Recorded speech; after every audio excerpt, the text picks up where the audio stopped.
بسم اللہ الرحمن الرحیم. ناظرین اکرام, سچ کیا with Junaid Ansari, JNK news T V, Junaid Ansari vlog YouTube پہ آج کا خصوصی programme Ali Raza Syed chairman Kashmir council Brussels Belgium ایک مرتبہ پھر میرے مہمان ہیں. علی رضا سید صاحب, آپ کے 2 انٹرویوز جو ہیں ان کا بہت ٹھیک ٹھاک قسم کا رسپانس آیا ہے. چاہنے والوں نے جہاں پہ مرشد پاک آپ کی خیر ہو یہ بات کہی ہے, وہاں پہ بہت سے دوست ہیں جن کے ذہنوں میں اگینسٹ دا موشن خیالات ہیں اور وہ کرٹکس بھی ہیں. خدا جانے کچھ لوگ دل سے بات کرتے ہیں, کچھ لوگ کسی کی بات, کسی کے ایجنڈے کی بات کرتے ہیں. لیکن ایک چیز میں آپ سے پوچھنا چاہوں گا کہ آج کل جو آزاد جموں کشمیر کو مختلف حصوں بخروں میں تقسیم کر کے اس کے ٹکڑے ٹکڑے کرنے کا ایک تاثر لوگوں میں غلط فہمی ہے یا خدشہ ہے, اس پہ آپ کیا کہیں گے؟ دیکھیں, سب سے پہلی بات یہ ہے کہ اس ریاست جموں کشمیر کو اگر آپ 1947 سے شروع کریں تو اس میں ایک دفعہ نہیں کئی بار اس کو تقسیم کرنے کی یا اس کو ختم کرنے کی کوششیں ہوتی رہی ہیں, اور جو لیٹسٹ کوشش تھی وہ 5 اگست 2019 کی تھی. اس کے تناظر میں اگر دیکھیں تو میرا ماننا یہ ہے کہ کوئی بھی جو فیصلے ہیں جس میں کشمیریوں کو شامل نہیں کیا جائے گا, جب تک کشمیریوں کی رضامندی اس میں نہیں ہوگی, میرا نہیں خیال کہ اس کے بغیر جو بھی فیصلے ہوں گے وہ نہ تو پائیدار ہوں گے اور نہ ہی وہ پائیدار امن قائم کر سکیں گے اس خطے میں. تو میں سمجھتا ہوں کہ یہ چیزیں مد نظر رکھنی چاہیے, اور باقی ہمیں ہر اس چیز کو دیکھنا چاہیے کہ دنیا کے عالمی حالات کس طرف ہیں, اس وقت خطے کے حالات کیسے ہیں, اس کو مد نظر رکھتے ہوئے کشمیریوں کو چاہیے کہ وہ اپنی ایک اسٹریٹجی بنائیں, ایک پلان بنائیں, اور یہ میری اپیل ہے کشمیری قیادت سے کہ وہ آگے بڑھے اور ایک ایسا حل یا ایسا فارمولہ بتائیں کہ ہم اپنی قسمت کا فیصلہ کر سکیں. جب تک وہ نہیں ہوتا اس طرح کے بہت سارے چیزیں منظر عام پہ آتی رہیں گی, مخالفت بھی ہوگی, اور جو قوتیں چاہتی ہیں کشمیر کی حیثیت کو ختم کرنا, وہ آپ دیکھ لیں ان کو وہ کامیابی حاصل نہیں ہوئی. حالانکہ 5 اگست کے بعد انہوں نے کشمیر کو ڈیوائیڈ کیا, 3 حصوں میں تقسیم کیا, لیکن وہ جو ڈیزائر رزلٹ تھے وہ نہیں حاصل کر سکے.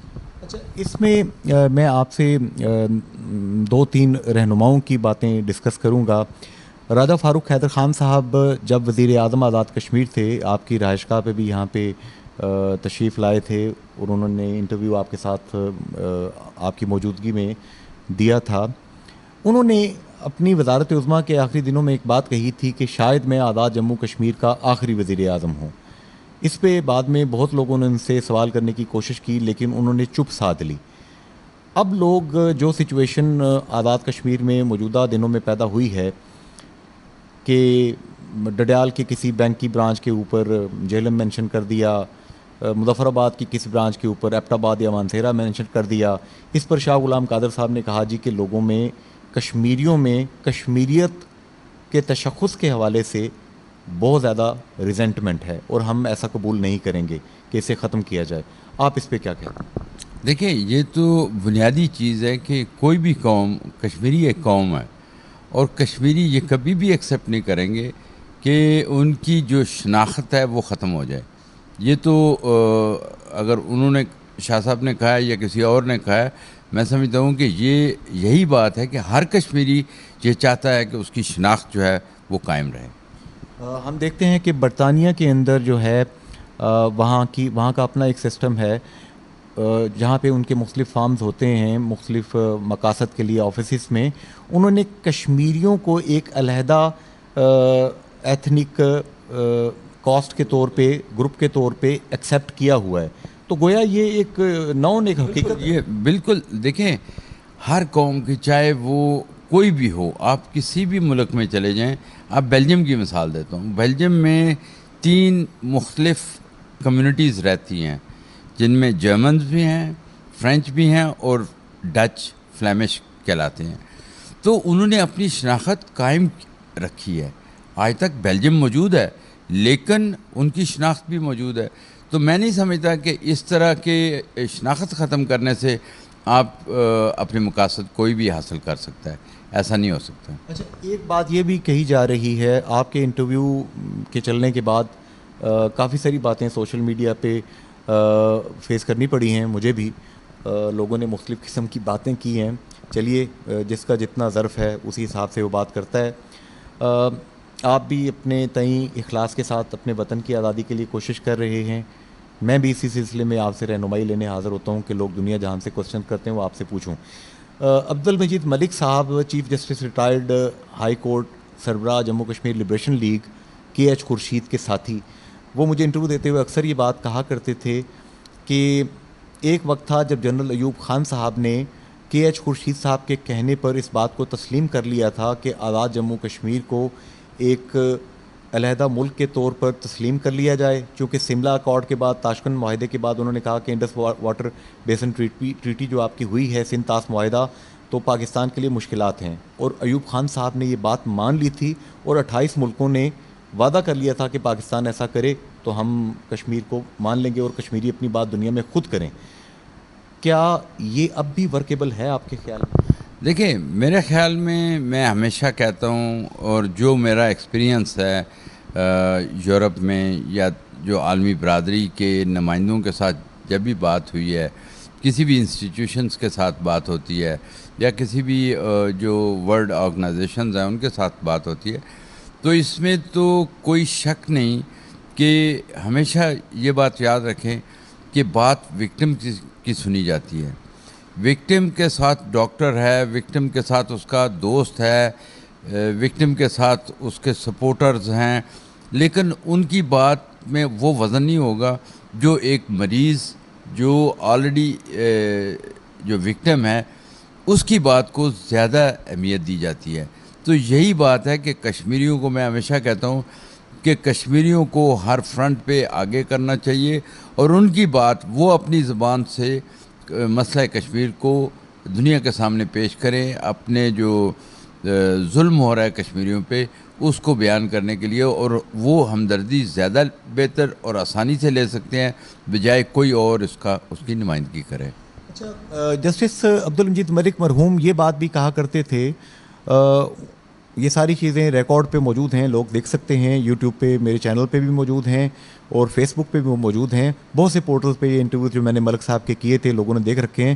وہ کہا کرتے تھے کہ ہندوستان نے جو کام Indian illegally occupied Jammu and Kashmir میں سازش کے تحت کیا کہ اپنی ہندوستان کی جماعتوں کو وہاں پہ گھسیڑا، بی جے پی کو، کانگریس کو، دیگر جماعتوں کو، غیر ریاستی جماعتوں کو، وہی کام پاکستان کے اندر اقتدار کی جو خواہش مند جماعتیں تھیں، سٹیکس کی خواہش مند جو جماعتیں تھیں، غیر ریاستی جماعتیں، ان کی یہاں پر انٹری سے پیدا ہوا. آزاد کشمیر میں ملک صاحب سمجھتے تھے کہ یہاں کی ریاستی جماعتوں ہی کو رہنا چاہیے تھا.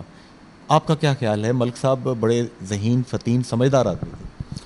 دیکھیں، بنیادی طور پہ جب تک یہ خطہ متنازع علاقہ ہے اور اس کا فیصلہ ہونا باقی ہے، جب تک یہ نہیں ہوتا آپ یونائٹڈ نیشن کے ریزولوشن لیں، آپ یہاں کے جو حالات ہیں ان کو اگر مد نظر رکھیں تو میرے خیال میں سب سے بہتر فیصلہ یہ ہوتا کہ یہاں پہ کوئی بھی باہر کی جو پارٹی ہے، باہر کی جو پولیٹیکل آرگنائزیشنز ہیں، ان کو یہاں کے لوگ جو ہیں وہ اگر بناتے ہیں، ان کا اپنا ایک نام بے شک کوئی بھی ہو، لیکن وہ اگر چلاتے ہیں اور وہ اپنی ایک ان کی پالیسی یا منشور ہے تو وہ کام کر سکتی ہے. ادروائز اگر آپ یہ کہیں کہ کوئی دور سے جس طرح دلی سے بیٹھ کے بی جے پی کو کنٹرول کرتا ہے مودی، تو اس طرح وہ چیزیں جو ہے وہ کشمیریوں کے لیے اچھی نہیں ہیں.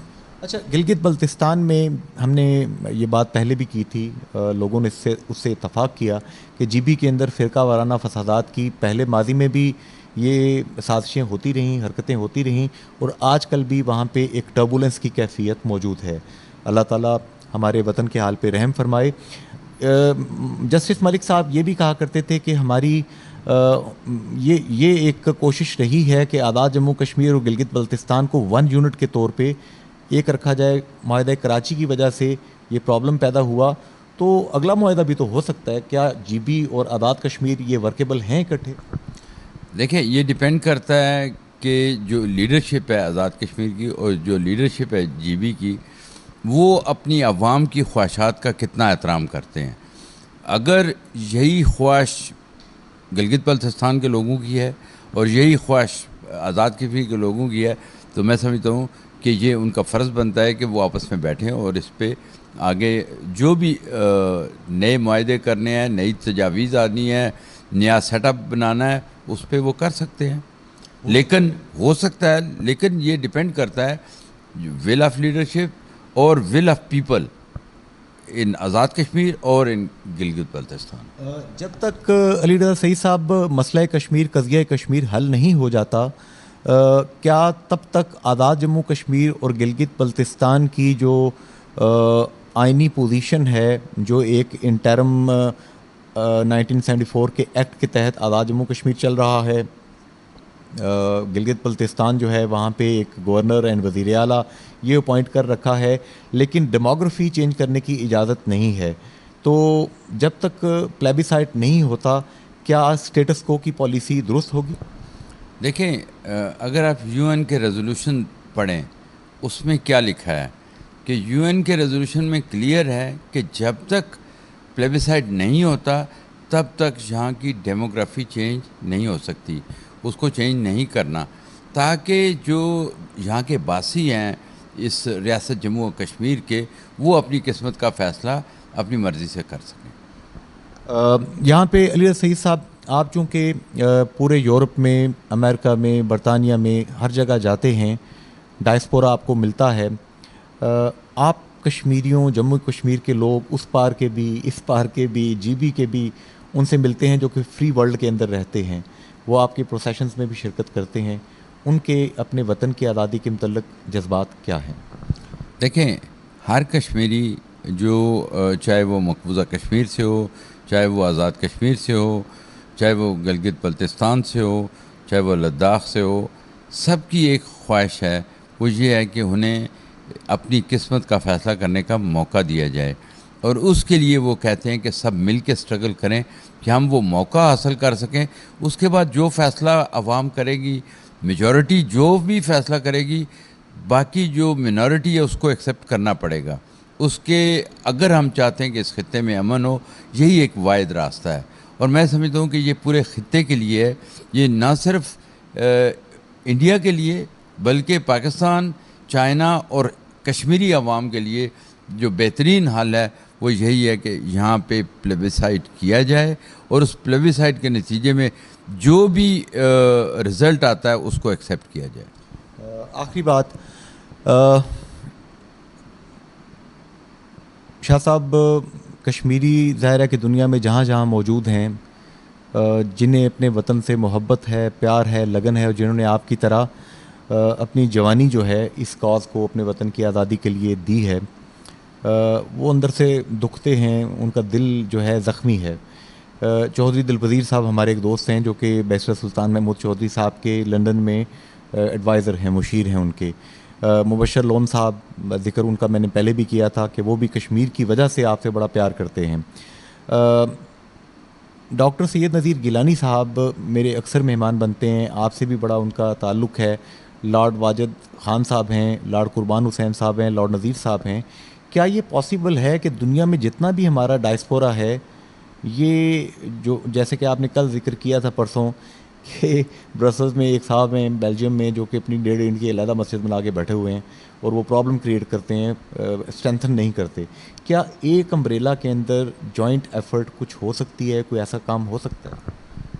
دیکھیں جنید بھائی, اگر ہم کامیابی چاہتے ہیں, اگر ہم چاہتے ہیں کہ ہماری عوام کی, کشمیریوں کی سفرنگ ختم ہو سکے, کم ہو سکے, تو اس کا واحد راستہ یونٹی ہے. لیکن اگر ایک امبریلے کے نیچے نہیں ہو سکتے تو کسی ایک پوائنٹ پہ اکٹھے ہو سکتے ہیں. وہ طے کرنا ہماری لیڈرشپ کا کام ہے کہ وہ ایک ایسا پوائنٹ طے کریں.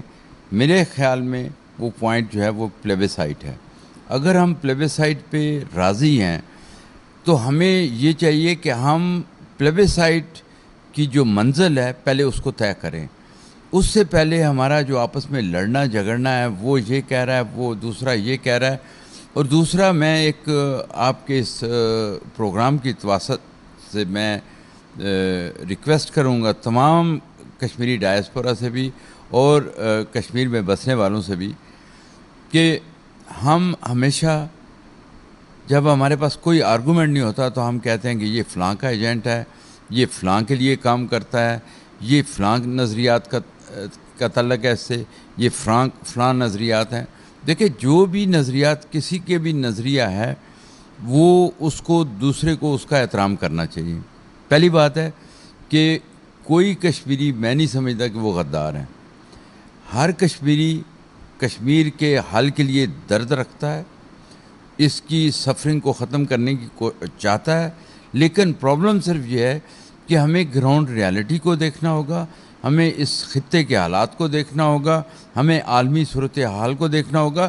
اس کو سامنے رکھتے ہوئے ہمیں اپنا جو مشن ہے اس کو آگے بڑھانا ہوگا. اگر ہم اپنی خواہش کے مطابق چاہیں تو میں نہیں سمجھتا کہ میری خواہش اگر ہے کہ یہ کل حل ہو جائے، وہ لگتا نہیں ہے، گراؤنڈ ریالٹی نہیں ہے، تو ہمیں اس کے مطابق سوچنا چاہیے. یہ اگر ہم 10 سال کی پلاننگ کریں یا 20 سال کی پلاننگ کریں یا 30 سال کی پلاننگ کریں، یہ قوموں کی زندگی میں یہ کوئی 20-30 سال کو بڑی زیادہ نہیں ہوتے. لیکن ہمیں ایک تو ہے کہ ریئلسٹک ہونا پڑے گا، پریگمیٹک ہونا پڑے گا، اور ہمیں ہر جو گروپ ہے اس کے انٹرسٹ کو دیکھنا ہوگا، اور ہمیں دیکھنا ہوگا کہ جو کشمیریوں کے مفاد میں ہے اس کے لیے ہم جدوجہد کیا کر سکتے ہیں، کیا فیصلے کر سکتے ہیں، کروا سکتے ہیں. وہ ساری چیزیں جو ہیں وہ تبھی ہوگی جب یونٹی ہوگی. تو یونٹی کے لیے جو پولیٹیکل قیادت ہے، میں کوئی پولیٹکس میں میرا کوئی تعلق نہیں ہے، یہاں کی کسی پولیٹیکل پارٹی کا بھی میں ممبر نہیں ہوں، لیکن میری ریکویسٹ یہی ہے، میں صرف یہ چاہتا ہوں، جو میرا مشن ہے وہ یہ ہے کہ ہمارے بہن بھائیوں کی مقبوضہ کشمیر میں سفرنگ کم ہو سکے، ان کی جو مصیبتیں ہیں وہ کم ہو سکے، اور ان کو وہ رائٹ جو ہم نعرے لگاتے ہیں، UN ریزولوشن ہوں یا فلاں رائٹ ہے، وہ رائٹ ہے، حق خودارادیت کا رائٹ ہے، اس کے لیے ہم جدوجہد کریں کہ وہ موقع تو ملے. اگر ہم خالی لڑتے جھگڑتے رہیں گے، ایک دوسرے کو بلیم کرتے رہیں گے، تو اس طریقے سے ہماری منزل اور دور ہوتی جائے گی. اس منزل کے قریب پہنچنا ہوگا، پھر اس کے آگے جو ہے نا نیکسٹ سٹیپ پہ آپ دوسری باتیں کریں. جموں کشمیر پلیبیسائٹ فرنٹ کے عبدالخالق انصاری ایڈوکیٹ مرحوم، اب وہ اللہ کے پاس جا چکے ہیں، ان کے ساتھی تھے مقبول بٹ، جن کو ہندوستان نے شہید کر دیا، تہاڑ جیل میں ان کے جسد خاکی کو وہاں پر دفن کر دیا. اب اسی طرح ہم دیکھ رہے ہیں کہ محمد یاسین ملک، اس وقت خطرہ ہے کہ ہندوستان ان کو جوڈیشل کلنگ ان کی نہ کر دے، خدا نخواستہ. فرسٹ ایئر لیڈرشپ کو اس وقت خطرہ لاحق ہے. مشال ملک صاحبہ بھی اپیلیں کر رہی ہیں، اس وقت وفاقی مشیر ہیں وہ. اس چیز کو آپ کیا کومنٹ کریں گے شاہ صاحب؟ دیکھیں، میں پہلے دن سے یہ دیکھ رہا ہوں اور مجھے خطرہ یہی ہے، کیونکہ اگلے سال الیکشن ہے 2024 میں، اور مودی صاحب کی جو ٹریک ریکارڈ ہے وہ یہ بتاتا ہے وہ کسی بھی اقدام سے گریز نہیں کریں گے جس سے ان کو پتہ ہو کہ ان اقدامات سے میں کامیابی حاصل کر سکتا ہوں یا میں الیکشن میں ونر ہوں گا. تو میرے خیال میں اس وقت سر جوڑ کے بیٹھنا پڑے گا تمام کشمیریوں کو. اور یاسین ملک صاحب خالی نہیں، بلکہ جو دوسرے قیدی ہیں، خرم پرویز ہیں، شبیر احمد شاہ ہیں، آسیہ اندرابی ہیں، مسرت عالم ہیں، اور بہت سارے ہمارے لوگ جو ہیں، اور ہمارے جرنلسٹ سجاد گل ہے، وقار شاہ ہے، یہ سارے جو اندر جیلوں میں ہیں، ان کی رہائی کے لیے پریکٹیکل اقدامات کرنے ہوں گے. وہ ہمارے جو وکلاء برادری ہے وہ اس کو ایک کیس تیار کر سکتی ہے.